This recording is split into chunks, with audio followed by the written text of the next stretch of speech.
নমস্কার। আজকে শোনাবো কবি শঙ্খ ঘোষের লেখা মিথ্যে কথা। লোকে আমায় ভালোই বলে, দিব্যি চলন সই, দোষের মধ্যে একটু নাকি মিথ্যে কথা কই।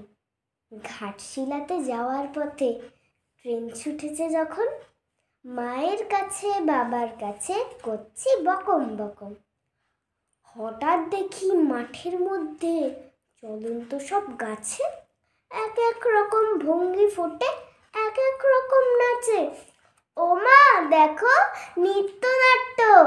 যেই বলেছি আমি, মা বকে দেয়, বড্ড তোমার বেড়েছে ফাজলামি।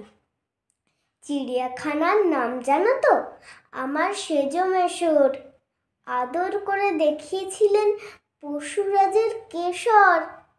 কদিন পরে চুন খসানো দেওয়াল জুড়ে, এ কি ঠিক অবিকল সেই রকমই মূর্তি যেন দেখি। ক্লাসের মধ্যে যেই বলেছি সুরঞ্জনার কাছে, জানিস আমার ঘরের মধ্যে সিংহ বাঁধা আছে। শুনতে পেয়েই দিদিমণি অমনি মনে, শোনো, এসব কথা আবার যেন না শুনি কখনো। বলি না তাই সেসব কথা, সামনে থাকি খুব, কিন্তু সেদিন হয়েছে কি এমনই বেয়াকুব।